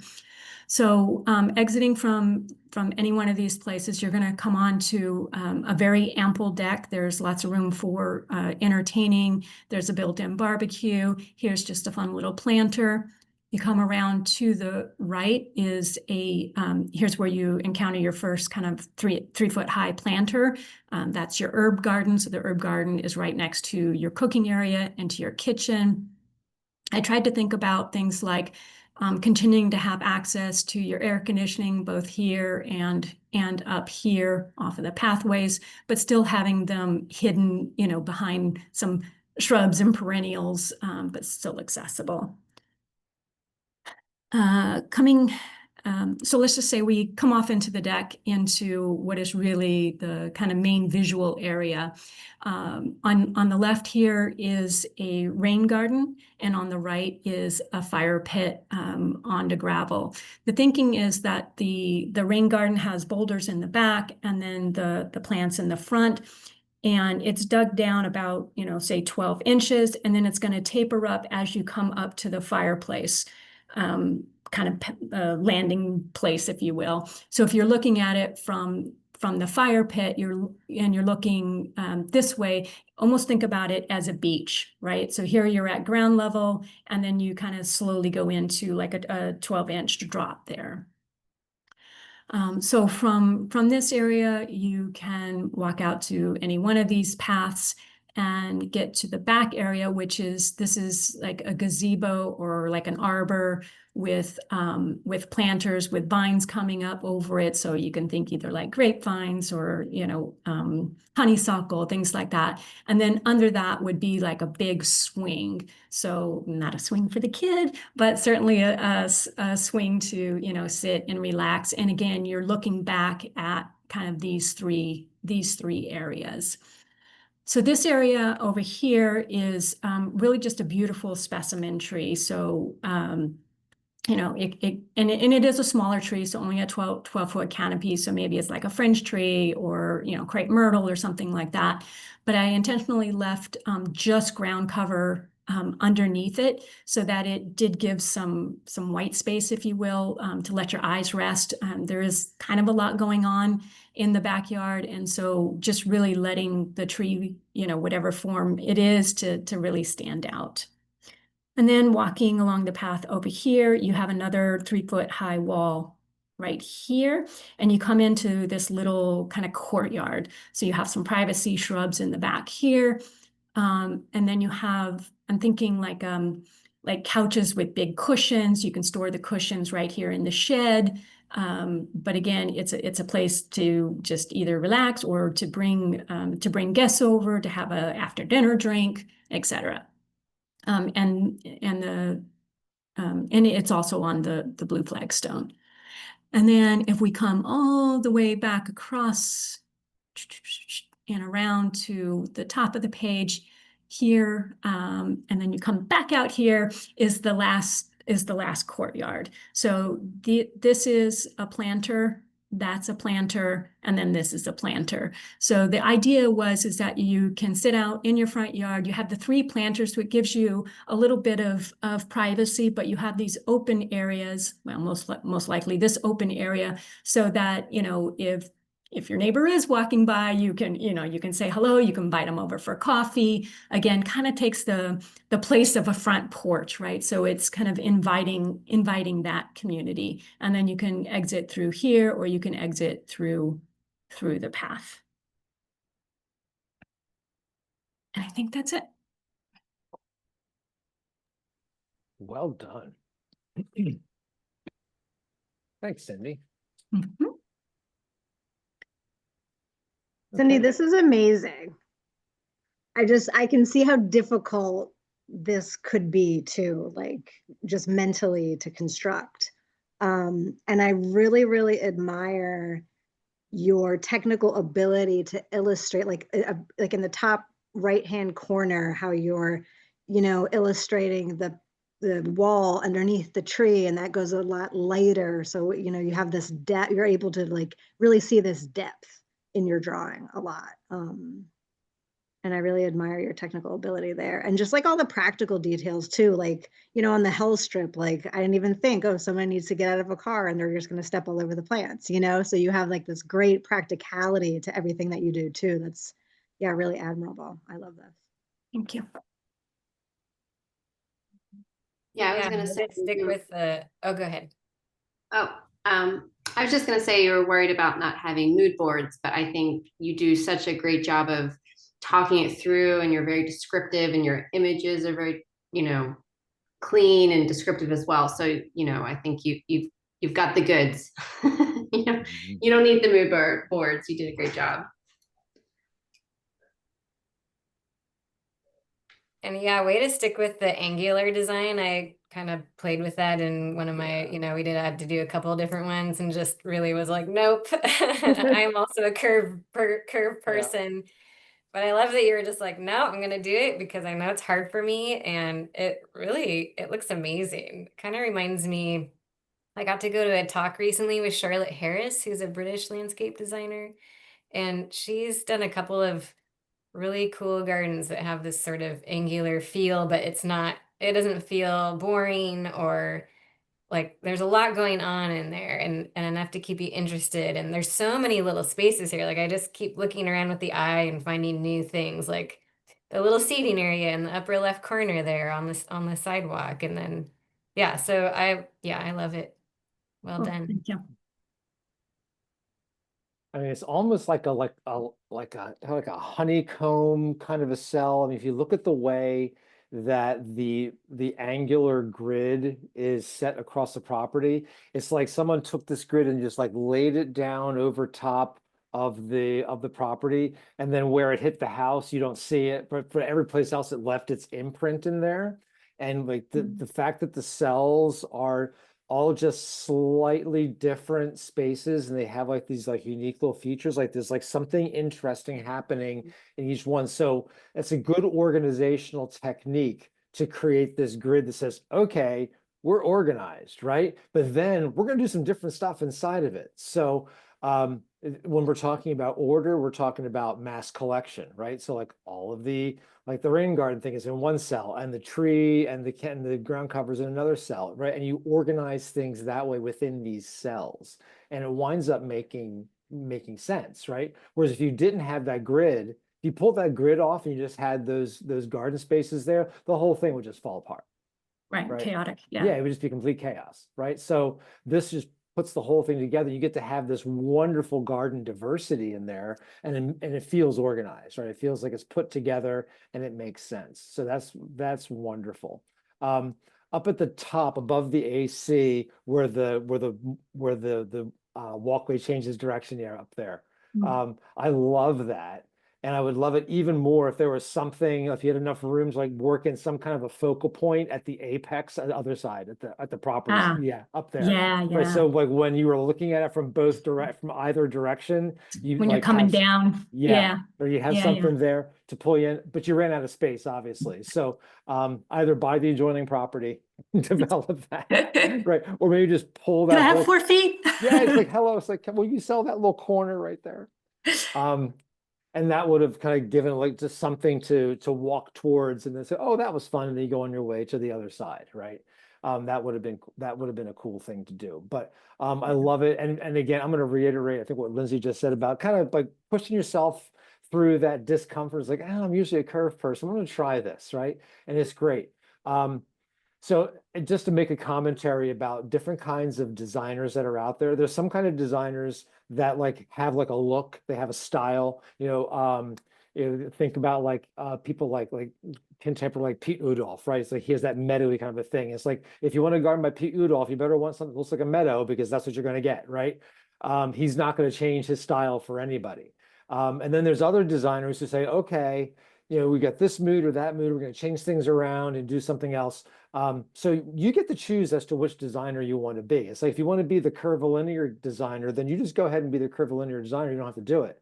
Other designers say, you know what, I'm going to be influenced more. I'm more interested in kind of morphing to fit the site and the client and this and that, and I'll adapt, right?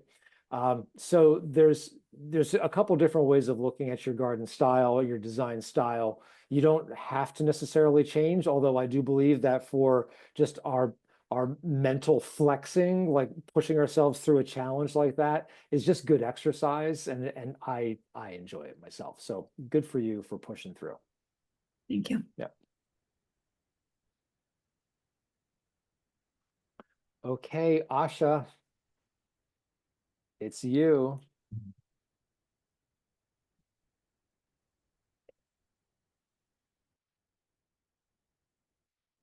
And you're still muted, by the way, just so Okay, I think I have to first run the slide show, right? it works better that way. Yeah. Okay. Okay. And then share the presentation. Okay. Has this come through? Okay. It's coming. Yeah. So I kind of enjoyed, I know you said don't select things, but I really enjoyed, this was pretty much my first series of sessions. I loved hearing everyone and I kind of just spent a whole week having fun with it. So a lot of the images, because I'm not very artistic, so I kind of used Google Gemini and I said, create the mood for me and let me see how it is. And I'm someone who likes to have as much as I can. So kind of wanted something for Mark, Meredith, and Chris. So I went around like really creating different spaces as I will show you. Oh, wait. Looks like, okay. There it worked. So I also sort of went like a little overboard and started to think about, okay, what plants would I put in? But I really began with going through the house where the asphalt driveway, and I saw that it was 8 feet. So I thought perhaps you might have to expand it to 12. I'm not sure exactly what the sizing is, but I did see the pictures that there was a little room there. And I like it covered. I kind of don't like to shovel snow too much. I wasn't sure how other people would feel about it. So I kind of said, okay, let me put like a covered pergola, which also would give me like a little bit of privacy, but not too much, with like some vines running in there. In the picture, I also saw a trash can which was placed right next to the window, which bothered me a bit. So I created a space where you could hide the trash cans with some, and when you come in, like I went with a circular theme. I said I have to push the circular theme through and see how it would work. So I kind of created like a small arcs and circle where you could have container plants as well as some small shrubs that would be like about 3 feet tall, sort of hiding this little bit of cover right here. And then I decided outside the kitchen, I'm actually someone who loves vegetable gardens. I used to be a farmer. Like in COVID, I ended up buying a farm. So for me, the vegetable garden is like a very big theme. So I kind of picked, and I also went so far ahead to say, hey, we need to rotate the crops. So here are 4 sections. And every season you could rotate some crops, and then you could have something closer if you want shaded at the back. And so I created like a paved pathway. I almost kept most of the plants except the one by the shed, the hawthorn. That was the only thing that I really felt I needed to move, and or just bring in a sweet bay magnolia. But in order to add movement, I brought in a lot of abelias. I just like that when I walk in a driveway, there's like, okay, continue, and you can just, it's sort of like a guiding direction. I did see that the shed had a lot of broken stuff, and the door was really not looking great. One could potentially have like a sliding glass if you wanted, or you could even build back a nice door. But I decided to keep the blue stones here. And so I decided to extend that a little bit, add a few more. And I found that by adding manure, you could actually, within a season, age it so they all look pretty similar. And to me, I love having a fire pit. I mean, that with some Adirondack chairs is something to relax. And it doesn't have to be a fire pit. It could be a separate conversation area, and you could bring in like some of those temporary fire stations that you could use, or you could put it away, store it in the shed. I also like chatting with my children and their friends, and here I kind of decided that, hey, at the very start, let me address water issues from the beginning and not wait for it to collect. So I kind of built in like a basketball, just like tossing, bit of an area you could play with it. But right there, I also decided to have a swale, and with a little bit of stones. Much later, I thought maybe it should be vegetated. Similarly, for my fire pit, I love this gravel around here. So just beyond the blue stones, I kind of thought, okay, if we fill with gravel, and the base could actually be those geocells and things like that, which would help the water run through and contain. And just so that we are not a nuisance to our neighbors, I put in a screen so that the basketball doesn't really go over and it'll stay inside the house. And so I struggled with the water feature. I wasn't sure whether I wanted like a fountain, whether I wanted to go something natural. I kind of went with something a teeny bit formal, and I'll show you some of the images that that really inspired me.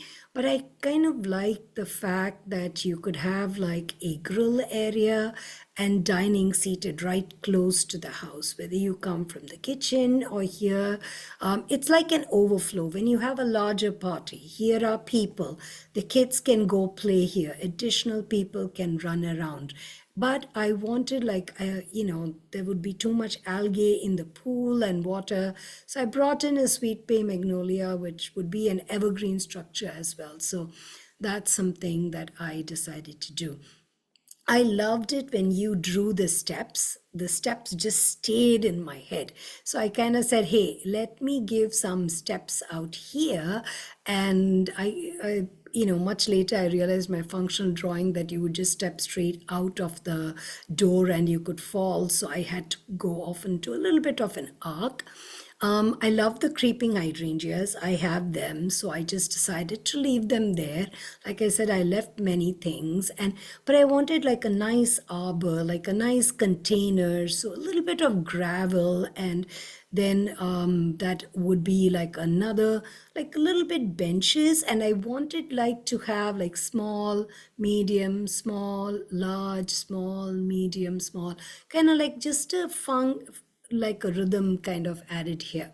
And then eventually, as all of this comes to the low point, I just had one specimen tree out here with just something that would be beautiful, have different type of seasonal interests, and so that's the other thing that I decided. And this was the part which we really didn't have to do, but I kind of enjoyed it so much I couldn't stop.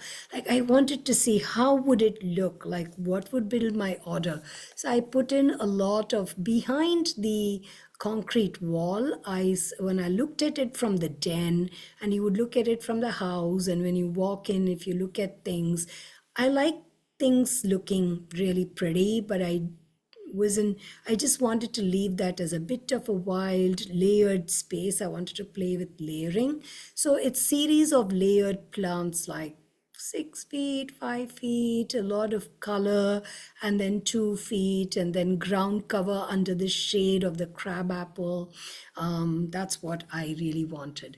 In front, I decided to leave this section as is, and in front, I just left the cherry trees and added some more evergreens out here, and then like circles with some gravel.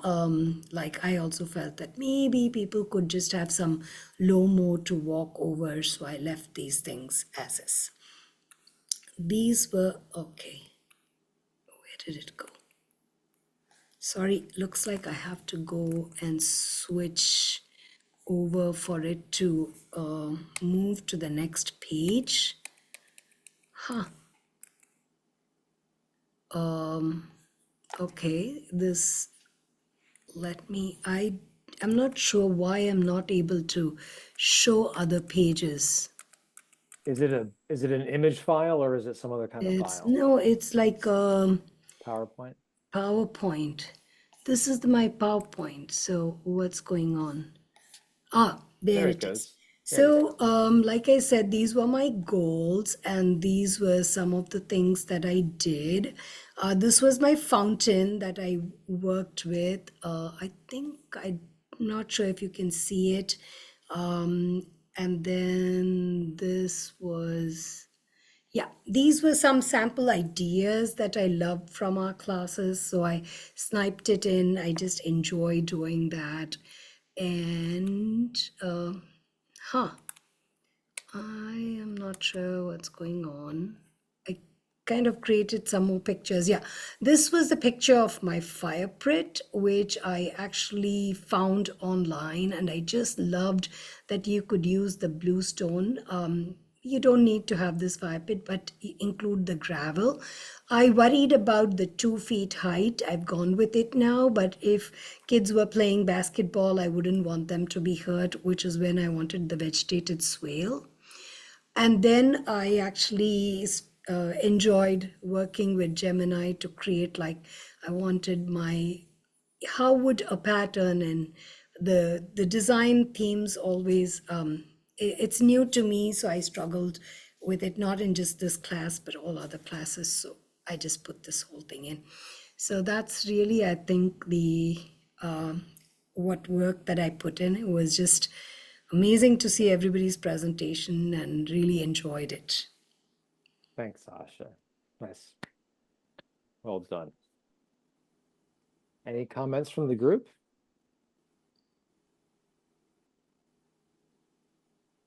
I really respect the fact that you tried using AI as a tool for getting your ideas across.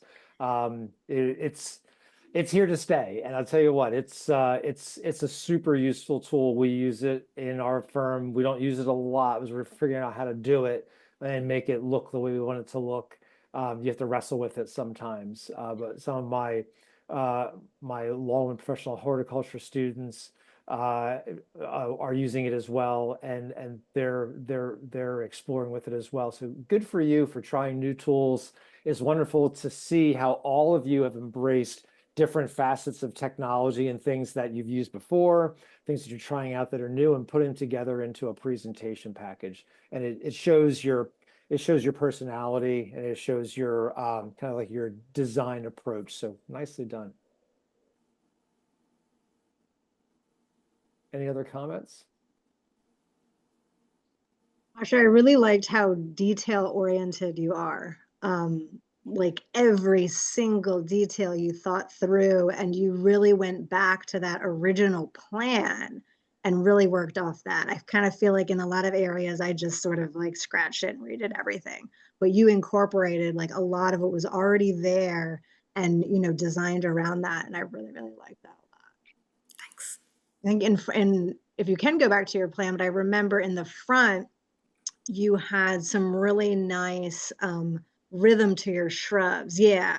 So in the front yard, you have kind of these shrub masses that are, you know, have a really nice rhythm to them. And I really, really liked that too.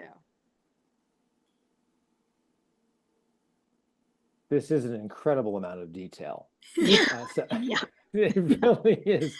So this is more akin to a planting plan. Have you taken the planting design course yet?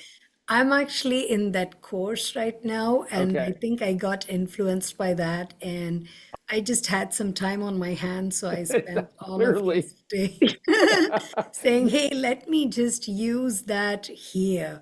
Yeah. So it was hard to find the symbols because I still haven't gotten into the landscape just drawing. I mean, and even the February one is full. So I Yeah. think I'll have to wait for a longer time for that. But Okay. yeah. And this is the reason why I let everybody off the hook and actually doing planting design, because this is where we need to go. If we're going to do planting design, it looks like this, and like as you said, extra time on your hands. Yeah. So this is a big commitment. So good for you for taking it on. So just know that it was self-inflicted pain. I didn't make you do Yes. it. It's amazing. It's really Accepted. amazing. Nicely done. Yeah, and that is the next step. So we're at the schematic level. The drawings that we're creating in this class get the client to the point of saying, here's how we're going to organize the space, and think about how much time it took for you to get to this space. Not Asha, she went above and beyond. Everybody else did the assignment, and it still took a lot of time, didn't it, to think clearly and thoroughly through a program as to what would be necessary, where, how big the spaces are, what the character is, and to get the owner's agreement that yes, we're going in the right direction. It will be at that point that we establish how we're going to move forward and which areas, if it's not the whole property, then which areas will we detail out and then bring forward for proposals from contractors or for our own sweat equity to install them. So that's why we work through these phases, to gain the client buy-in along the way. And Asha, I'm gonna stop your. Can you stop sharing for a sec? There you go. Super. That is the next step. But there's other things. I mean, this was very much an introductory course. All of you did a fantastic job. You all deserve a major round of applause. You did great. I'm really, really proud of you. As we said at the top of the class, I can't believe that 2 months flew by that quickly. This was a relatively simple site. It was kind of flat. It was kind of small, which is a good starter property. If you go into design 2, the property will be bigger, there'll be more moving parts, so they'll be more complex, and you'll have a chance to apply what you learned here and to go on into the next ones. And then there's all the other things that go along with it. You know, there's the planting design, there's the hardscape design, there's other things that we need to be aware of, constructed elements, fences and pergolas and buildings, and do we need to collaborate with architects or civil engineers? Is there permitting involved? All things. It can be a very complex process, and there's so many different things.